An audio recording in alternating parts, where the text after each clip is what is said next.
Hello, everyone. Welcome back to the English Leap podcast. If you're here, you've already taken the first step toward becoming the best version of yourself. I'm Erin, your host, your guide, and your cheerleader for today. And I'm Daniel, the co-pilot on this journey to self-improvement and English fluency. Together, we're here to help you not just speak English like a pro, but live life like a legend. Well said, Daniel. And today's topic is one that's as energizing as a fresh cup of coffee on a Monday morning. We're diving into how to become the best version of yourself. Or as I like to call it, how to stop hitting the snooze button on your life. Trust me, folks, we've got insights, tips, and a few laughs lined up because, hey, self-improvement doesn't have to be all serious. Let me start with a question. Have you ever looked at your life and thought, I could totally do better than this? Oh, all the time. I once spent a weekend binge-watching shows about people climbing mountains. By Sunday night, I was like, I've conquered Netflix, but what about my goals? Ha ha ha, Daniel, that's so relatable. You know, I had a similar moment last year when I realized I'd been procrastinating on learning guitar for, wait for it, 5 years. 5 years? That's almost as long as it took me to learn how to cook rice properly. Hey, rice is tricky. But seriously, moments like these are wake-up calls. They remind us that becoming our best selves isn't about giant leaps. It's about small, consistent steps. Exactly, like starting your day with a made bed. You may not feel like the best version of yourself yet, but at least your bed does. Oh, I love that. Listeners, we're going to talk about simple yet powerful ways to transform your life. Stick with us. It's going to be fun and practical. By the way, we've put together a short and handy PDF for this episode. It's packed with all the tips and key vocabulary and phrases from today's conversation. It's free, practical, and easy to follow.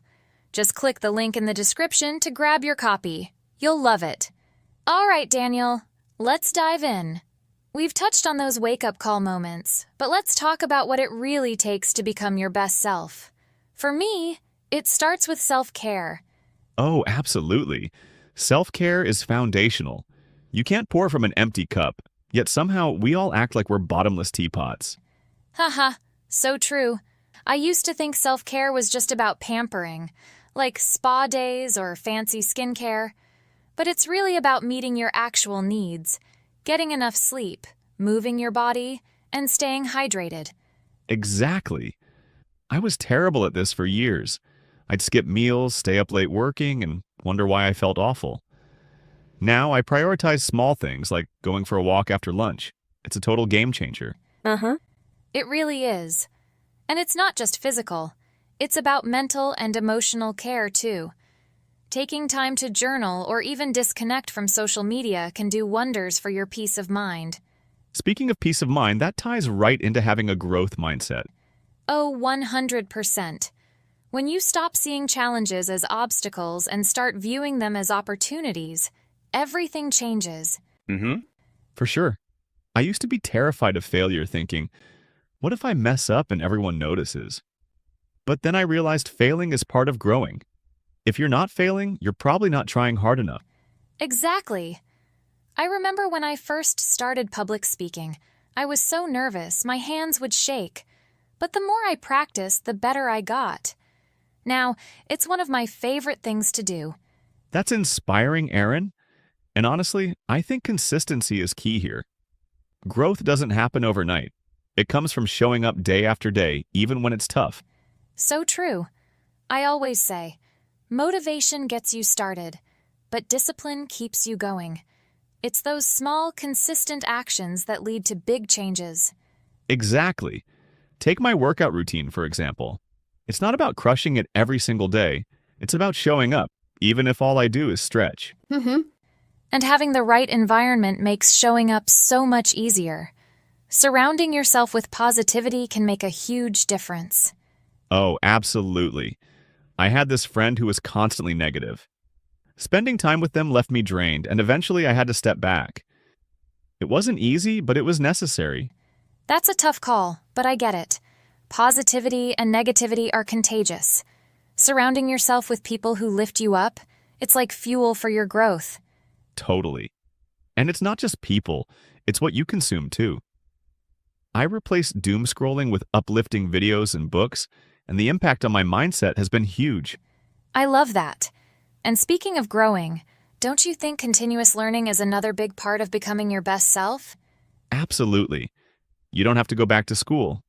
Even small things, reading a book, trying a new recipe, keep your mind engaged. Yes, I've been learning Italian lately, just a few words here and there, but it's so rewarding.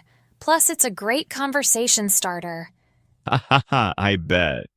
I've been exploring photography, and it's opened up a whole new way of seeing the world.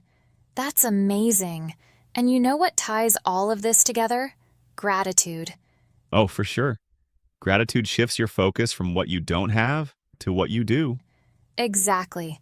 I've started writing down 3 things I'm thankful for every morning. Simple things like a sunny day or a good cup of coffee. It's changed how I start my day. That's awesome. I do something similar at night, reflecting on what went well. It's a great way to end the day on a positive note. Daniel, you know what else is a game changer? Communication skills. Totally. You can have the best ideas, but if you can't express them clearly, it's like having a treasure chest with no key. Exactly. For me, improving communication started with active listening. When you truly focus on what the other person is saying, conversations become so much better. Oh, I've been guilty of thinking about my response instead of actually listening. But when I started paying attention, my conversations became more meaningful. It's not just about listening, it's also how you present yourself. Clear, confident communication opens doors. Speaking of opening doors, have you ever pushed yourself out of your comfort zone? All the time. The first time I gave a public speech, I was shaking, but it turned out to be one of the most rewarding experiences of my life. That's incredible. For me, it was joining a salsa class. I have zero rhythm, but I learned that being awkward is part of the process, and it's actually fun. I love that. Breaking out of your comfort zone is where growth really happens. You can't win at life by staying in the same place. Exactly. And you know what helps make the most of those moments? Being intentional with your time. Oh, for sure. I used to feel constantly busy but not productive. Planning my day around priorities made all the difference. Same. I block out specific times for focused work, and it's amazing how much more I get done. It's all about quality over quantity. Spending time on what truly matters instead of just filling your schedule. And when things don't go as planned, that's when resilience kicks in. Ah, resilience, the unsung hero of personal growth. It's not about avoiding failure. It's about bouncing back stronger. Exactly. I think of resilience as a muscle. Every setback strengthens it, and over time you handle challenges better. That's a great way to put it. I've learned to see setbacks as redirections, not endings. It's all about perspective. And you know what gives resilience even more meaning? Giving back to others. So true. Helping others, whether it's volunteering, mentoring, or just being there for a friend, is so fulfilling. Absolutely. I started volunteering at a shelter last year, and it's been one of the most rewarding things I've done. It's amazing how giving back doesn't just help others, it helps you too. It gives life a deeper sense of purpose. Speaking of purpose, that's the final piece of the puzzle. Defining your values and your why. Yes, knowing your why is like having a compass. It guides you through challenges and helps you make decisions that truly matter. For me, it's about living a meaningful life, not just chasing success as society defines it. Exactly. Success without purpose feels hollow. When you know your values, you can create a life that feels authentic and fulfilling. And that's what it's all about, becoming the best version of yourself. All right, listeners, before we wrap up, it's time for one of our favorite segments, Charlotte's Vocabulary Corner.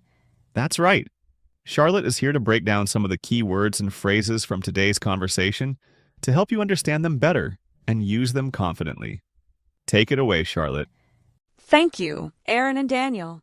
Hi, everyone. I'm so excited to dive into today's vocabulary. It's packed with useful phrases that can really elevate your English. Let's start. Self-improvement. Meaning, making yourself better through habits and learning. Example: self-improvement starts with setting small, daily goals. Fluency, meaning speaking or writing smoothly and easily. Example: her fluency in French improved after living in Paris for a year. Legend, meaning someone admired for great achievements. Example: Michael is a legend in the world of music. Snooze button, meaning delaying something important. Example: don't hit the snooze button on your dreams. Start today. Wake-up call, meaning a moment that makes you realize something. Example: losing his job was a wake-up call to save more money. Procrastinating, meaning delaying tasks you should do. Example: she stopped procrastinating and finished her homework early. Consistency, meaning doing the same thing regularly over time. Example: consistency in studying helped him pass the exam. Discipline, meaning staying focused and following rules or goals. Example: discipline is key to maintaining a healthy lifestyle.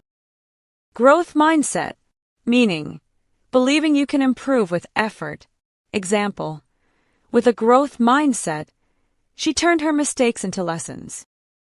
Gratitude, meaning feeling thankful for what you have. Example: he expressed gratitude for his family's support. Positivity, meaning having a hopeful and cheerful attitude. Example: positivity can help you face challenges with confidence. Comfort zone, meaning a place or situation where you feel safe and unchallenged. Example: she stepped out of her comfort zone by joining a dance class. Resilience, meaning the ability to recover after a hard time. Example: his resilience helped him bounce back after the failure. Intentional, meaning done on purpose, not by accident. Example: she made an intentional effort to improve her English every day. Perspective, meaning the way you see or understand something. Example: traveling gave him a new perspective on life. Purpose, meaning the reason for doing something or meaning in life. Example: her purpose is to help people through her work. Values, meaning beliefs that are important to you. Example: honesty and kindness are the values she lives by. Authentic, meaning being real and true, not fake. Example: his authentic personality makes him a great leader. Thank you, Charlotte. That was so helpful. All right, listeners. We hope today's conversation has inspired you to take small, meaningful steps toward your best self. And don't forget to grab the free PDF for this episode. It's packed with tips and key phrases from today's chat. Just click the link in the description. It's free, practical, and ready to help you on your journey. Thanks for joining us on the English Leap podcast. Stay positive, stay curious, and keep growing. See you next time, and remember, you've got this.